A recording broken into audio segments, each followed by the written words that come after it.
Good afternoon, everyone. Good to see you all, many familiar faces. What I'd like to do today is to discuss my trip of last week, which was the first trip I took in my capacity as the President's Special Envoy for the Global Coalition to counter ISIL.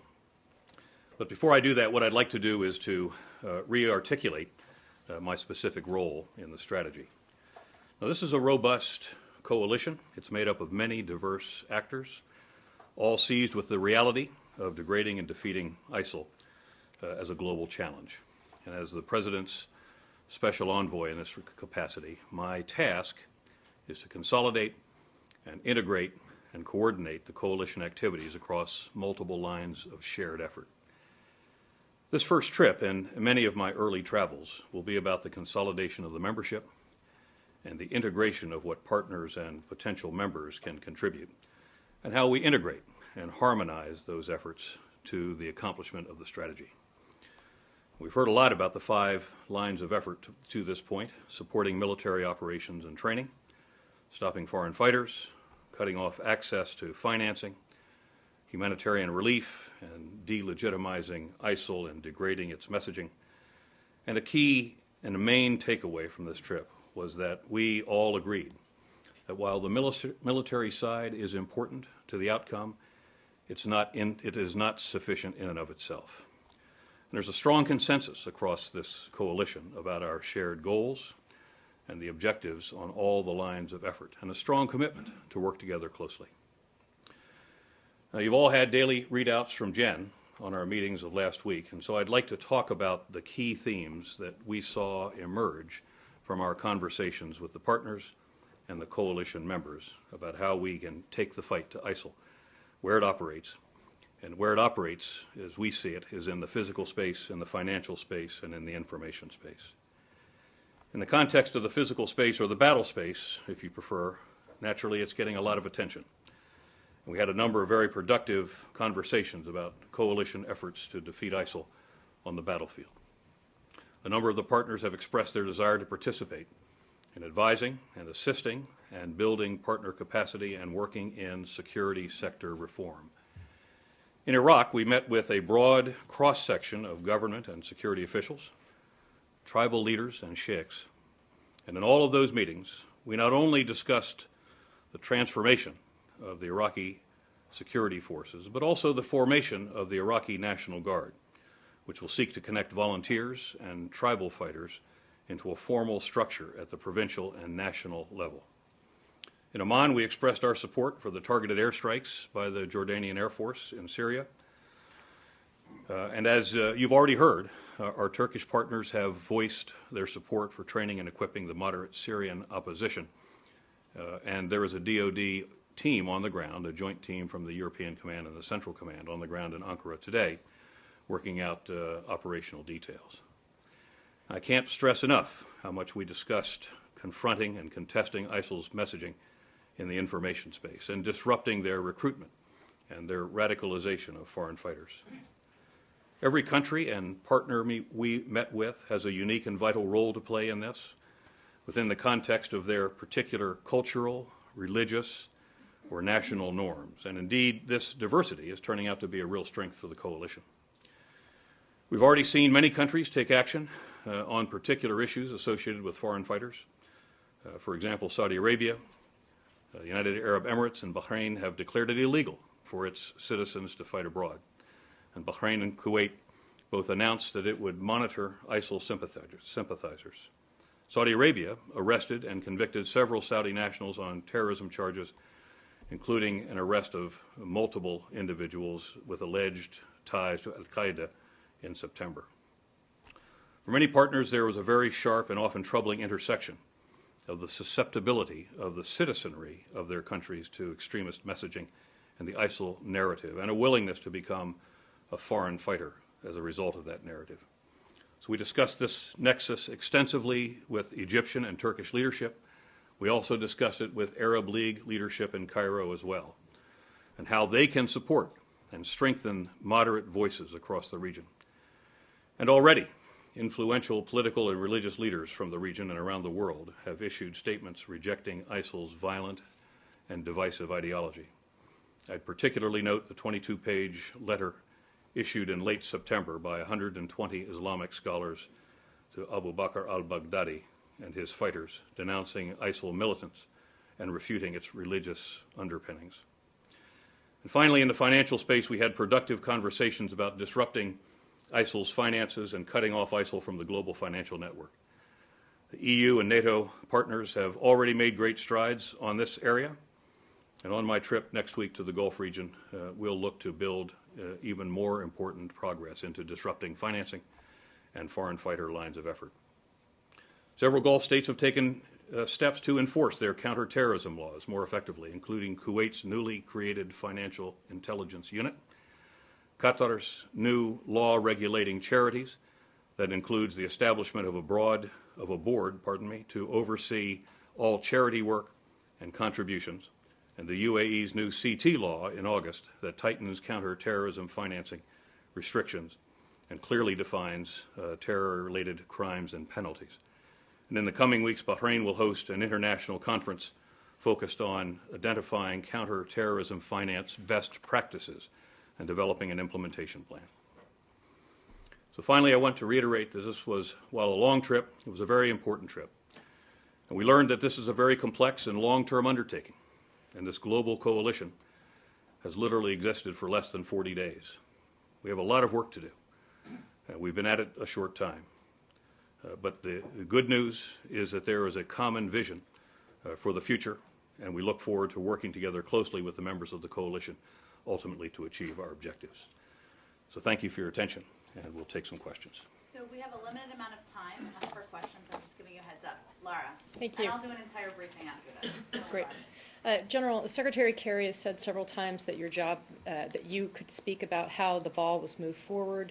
Specifically, can you talk about how the ball was moved forward with regard to Incirlik and the use of the base there? And also, can you explain why the U.S. has increased its airstrikes in and around Kobani so dramatically recently, if Kobani is not a strategic importance to a military goal for the U.S.?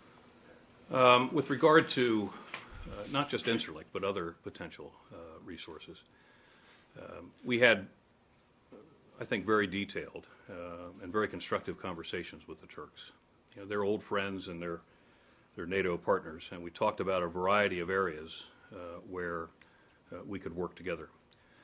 The conversation with respect to how those kinds of details will ultimately be resolved is underway right now. The CENTCOM, EUCOM team that is on the ground is talking about operational details. We have also committed to continued political consultation on the variety of ways that the Turks can contribute to the coalition. And there have already been, as you probably saw in the readout from my trip, there have already been some commitments by the Turks at this point in areas where they will be of assistance to us, with the idea that additional details will come from further consultation later. And so there is an ongoing dialogue with the Turks, and we look forward to that dialogue continuing in context of a political consultation, and we expect that more details will be forthcoming. But at this point, I don't want to get into the specifics of Incirlik or any particular other base other than what we've already announced. And Kobani? Well, Kobani, obviously we're striking the targets around Kobani for humanitarian purposes. I'd be very reluctant to attempt to assign something, a term like a strategic target or a strategic outcome for the strategy. Clearly there was a need, given the circumstances associated with the defense of that town. There was a need for additional fire support to go in to try to relieve the defenders and to buy some white space ultimately for the reorganization of the ground. And so we have picked up the tempo and the intensity of the airstrikes in order to provide that white space. Margaret. Thank you. General, thank Hi, you. how are you? Good morning. Or good afternoon. Good afternoon. You talked a bit about the approach to Iraq. I'm wondering if you can explain more specifically what the approach is in the Syria portion of this, given that it is so strategically and operationally important. It's a base of operations for ISIS. So can you tell us what the point, what the timeline is perhaps for some of these ground forces, whether there would be any kind of protection afforded to them through air support, either through a buffer zone or any kind of protection once we put them on the ground, and if there is any coordination with the FSA. At this point, there is not formal coordination with the FSA, so I'll hit that point first. Obviously, information comes in from all different sources associated with providing local information or potentially targeting information, and we'll take it all when it comes in and ultimately evaluate it for its value. The Syrian portion of this strategy is very important. At this point, the intent of the coalition is to build a coherence to the Free Syrian Army elements that will give it the capacity and the credibility over time to be able to make its weight felt in the battlefield against ISIL. It's going to require a build phase. It's going to require a training and equipping phase. I think you have probably seen that there are countries in the region that have announced, Turkey being one of them, that has announced a willingness to host those centers for our trainers to begin to build that capability.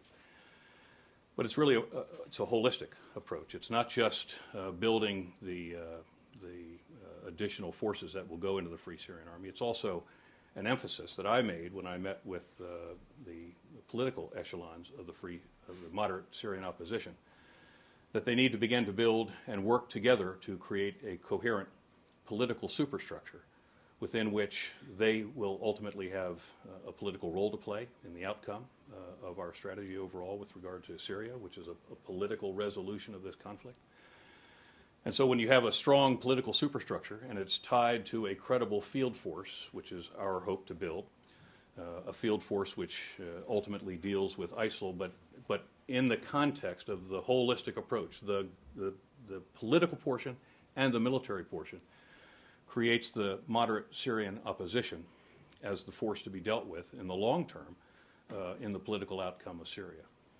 And so that's the intent. It's not going to happen immediately. We're working to establish the training sites now, and we'll ultimately go through a vetting process and begin to bring the trainers and the fighters in to begin to build that force out. And could you address whether there would be any air support, either through a buffer zone or through some of the planes we have in the sky already? I think we're going to consider all means necessary to provide for that force, and what particular measures we may take to do that, I think it's too early to tell specifically with regard to a term or an effect, but we'll certainly consider how that force ultimately will be employed overall on the ground and how the political entity will achieve our objective and its objective ultimately, which is to represent a broad spectrum of the Syrian people and to make its voice be felt at the negotiating table eventually for the political outcome.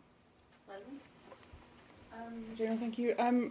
One question, 1.5 questions. The one is how much? 1.5. Okay. How much is Turkey's issue really about wanting to get rid of Assad and not necessarily focused on ISIL? Can you come to some kind of agreement on that one? Number two, the Islamic State has also just put out a video, a number of images on where it's making advances. Are the airstrikes having an impact? Are you pushing them back? Is this going to be one? You said there was just something that came out a moment ago. Right. Give me that again, please. The Islamic State has released a number of images about a base in Anbar that they've taken over.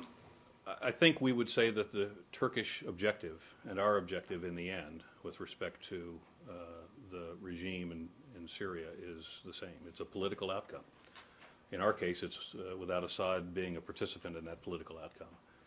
I'll let the Turks talk for themselves, speak for themselves in terms of their view on the matter. So I believe that in that regard, we're lined up very closely.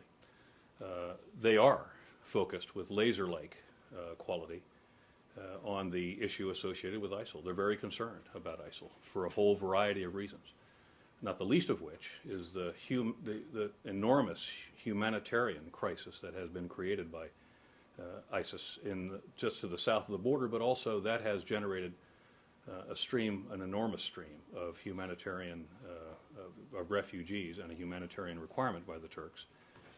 And the numbers vary depending on the reporting, but there's well over 1 million and probably approaching 1.5 million refugees in Turkey. And Turkey has been dealing with that humanitarian crisis now for some period of time. So it's twofold. It's obviously being concerned about the humanitarian signature that they have inside their country, the refugees, but it's also a concern about ISIL's presence on their southern border and the ability to generate even more of that. Elise? And then on the issue of the strikes, I mean, do you feel you're making inroads on? Are you pushing them back, or is the battle still the outcomes? You know, who's winning this at the moment? Well, I'd be careful about assigning a winner or a loser. We had come in early along with the intention that the airstrikes were to buy white space to impede the tactical momentum of ISIL. And that, in fact, has occurred in some areas. They still retain some tactical momentum in other areas, and that's to be expected. We're only new into this strategy. We're only new into the use of airstrikes. As I said, in some areas, Amerli, Mosul Dam, Haditha, those airstrikes were very helpful. We're actually focusing, obviously, around Kobani, providing airstrikes to provide humanitarian assistance and relief there, obviously, to give some time to the fighters to organize on the ground. But in the Anbar province, our hope is to stop or halt that tactical initiative and momentum that they have there.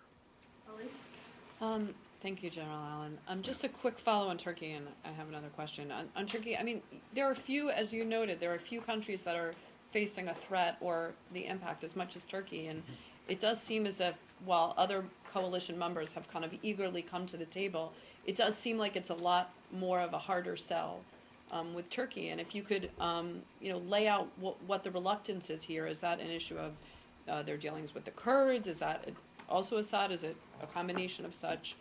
And how much longer do you think this will take?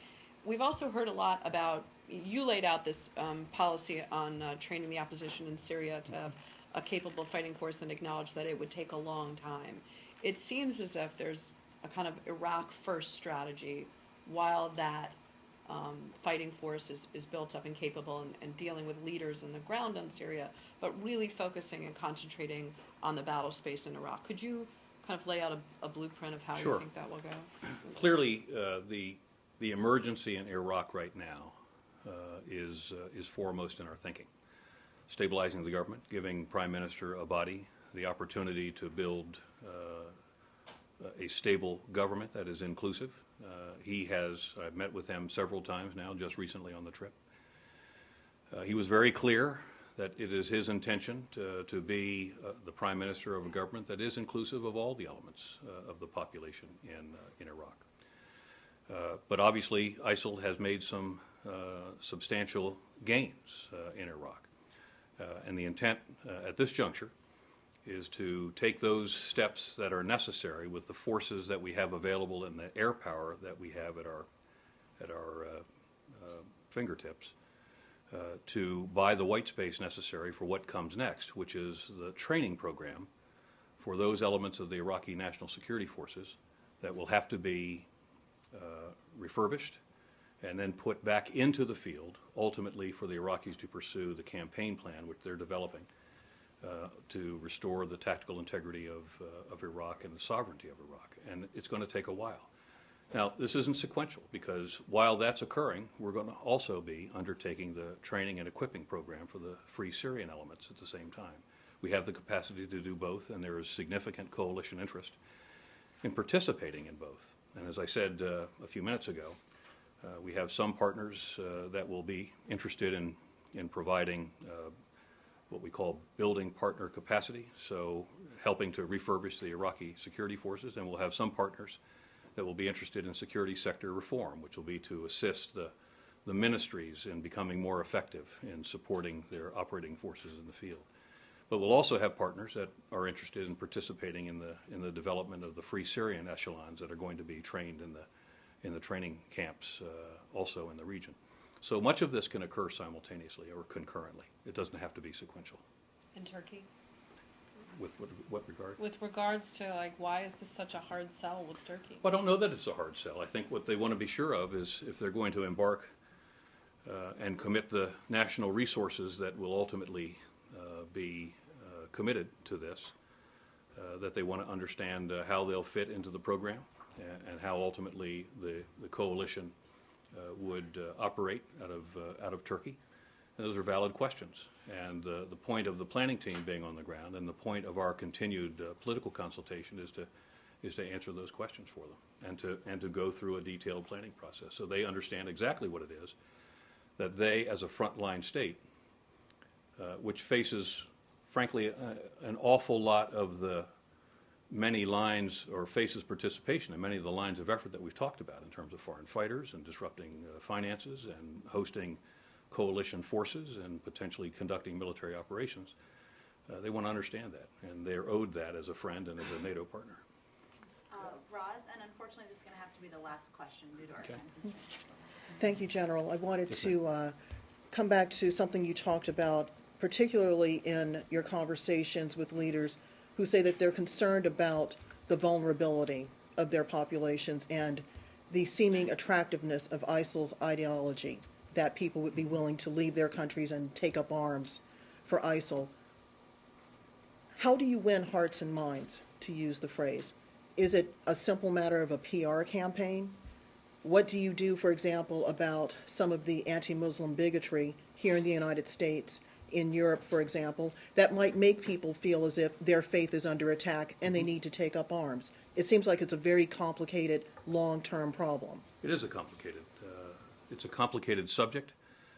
Each one of the countries that we spoke to were very concerned about doing just what you said, and that is outreaching to their populations and helping them, the populations themselves, the tribal structures within those populations, the elders, the clerics, the mothers, the teachers, all of the folks who are enormously important and influencing the direction of their youth, to reach out into those communities to assist them in dealing with the radicalization that occurs through social media and the internet and so on. And so they voiced not only their concerns in reaching out to those communities, but they also, in most cases, voiced the concerns of the communities themselves and how they sought a partnership with the leadership in those countries to try to get after this growth and explosion, horizontal explosion through the social media of access to extremist messages and radicalization. So the foreign fighter piece of this, which ultimately is the result, was very closely paired with the conversation about attacking and contesting the ISIL message in the information sphere, the information space. And what was important was each of those countries saw the populations themselves as the first line of defense. And as they conducted their community outreach to those population groups and the influencers who I mentioned before, their hope was to try to have that first line of defense be the mechanism by which we can start to defeat the ISIL message as it is poured into the ears or into the eyes of those young children who sit in front of a computer or who listen to social media in some form or another. And then, of course, it branches out across a whole process of border control and governing activities associated with transit from the source country by the various means necessary and ultimately into the battle space where they become often the suicide bombers, the unwitting suicide bombers in some cases, in many cases for ISIL. So the national leadership was concerned, but importantly they conveyed the message that the populations themselves were also concerned, and they saw here opportunities for partnership. If they really exploit this as an opportunities for partnership they might not have had otherwise. Thank you, everyone. We'll hopefully do this again, but I'll be right back, Saeed, and I'm happy to take your question when I come back. We'll be right back. Okay, thanks, everyone.